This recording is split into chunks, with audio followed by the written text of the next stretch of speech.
Now at this point, may I call or may we listen to the message of the emissary of the Royal Sultanate of Sulu and former three-term governor, Datu Shabandar Abdusakur for his official response.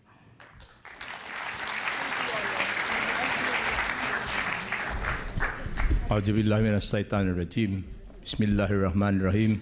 Assalamu alaikum warahmatullahi ta'ala wabarakatuh. Peace be upon us all. Mr. President, thank you very much for this affair this evening. This is the product of your genius. I remember one time I took the chance to see the President in Zamboanga. That was in August. And when I started talking to him, the President told me, we cannot talk about that for only a very short time. Let us have dinner one of these days. Let me see, he said, if we can schedule this after I get back from my foreign trip. He left for Vietnam and came back in, that was early September. And actually, I really never thought, considering the busyness of the President, he would still remember that he would meet us over dinner. Only to get a message from Mr. Bongo, Secretary Bongo, that we have a scheduled dinner with the President on the 15th of September. And we had that at the Bahay Pagbabago. We even asked the waiters there, who among the visitors of the President ever ate or had dinner in this hall? And we were told, you are the first, and maybe you are the only one. Thank you, Mr. President.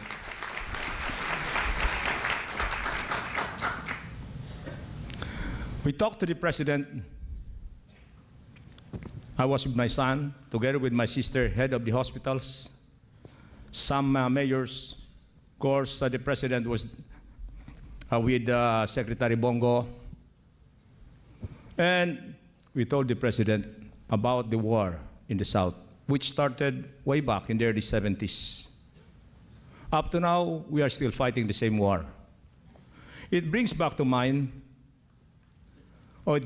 mind, a book that was given to me by former President Ramos, entitled Fighting Terrorism by Fighting Poverty. Poverty is indeed very high. The incidence of poverty in our province, in fact, it is one of the highest in the ARMM and in the entire country. The rating is every 3 years. From 2009 to 2012, we were about 31% in terms of poverty incidence. From 2009, 2012 to 2015, it went up to 67%. This is way, way above the national average of 21%. So what constitutes poverty? We told the President that we need education for our people. Even the criminals would like to see their children go to school. Even the criminals would like to see their children to have medical attention, to have livelihood, to have homes, to have roofs over their heads, to have food on the tables. So we have been saying that war alone can never solve this problem. We need to address the incidence of poverty in our area. We are now one of the highest. We are now next to Lanao del Sur in ARMM in terms of poverty incidence. Now, I really never thought that this, whole thing would happen today. This is a lot of focus on our province, the province of Sulu, which has always been misperceived as a war-torn area. as a kidnapped capital of the country. I would like to say that it is not so. Big business, actually, some of them started in Sulu. The Aboitiz operated the power plant in Sulu before becoming this big. I learned that even MVP, Boss Manny Pangilinan, started doing copra business in Siasi, Sulu. Mrs. Wee started his Karajinan business in Sulu. Sulu and Tawi-Tawi are two of the biggest suppliers of Karajinan or seaweeds in the entire country. We used to be one of the biggest, if not the biggest, supplier of Karajinan in the whole of Southeast Asia. Now, we believe that government alone cannot solve this problem. Government can only do so much. Government can provide support infrastructures. Again, before the elections in America, I read a book by Donald Trump and Robert Kiyosaki, The Midas Touch, which says that government can only provide so much. You want employment, you want labor, you want livelihood, you have to go to the captains of industry. You have to go to the entrepreneurs. And as I said, this is what is happening now. And I hope, with just this gathering, putting all of these captains of industry together is something that would promote our province. In terms of resources, Sulusi is the richest fishing ground throughout the world. We have the strongest fiber. Our abaca is the strongest fiber in the world. We have so much in terms of agriculture produce.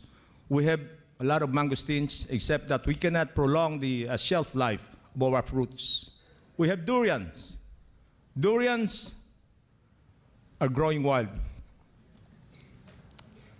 in our province. And I believe our durians, Mr.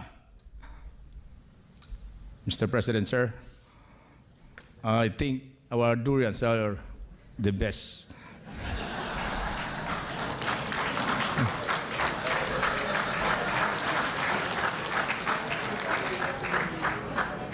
And we hope, I'm sure the President has tasted already our durian.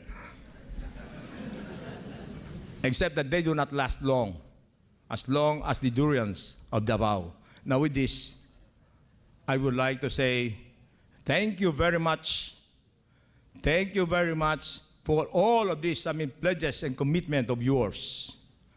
For our hospitals, our power, our educational system, and water system, and everything. I'm sure this will mean a lot. This will be remembered forever and ever. Again, Mr. President, natatandaan ko, bago kayo sumakay sa inyong chopper, ang sabi niyo sa akin, Abdusakur, dapat na-solve na natin ang problema na to. Dahil ako lamang ang makakasolve ng problema to. Pag hindi ko pa na-solve ang problema na to, wala nang makakasolve nito.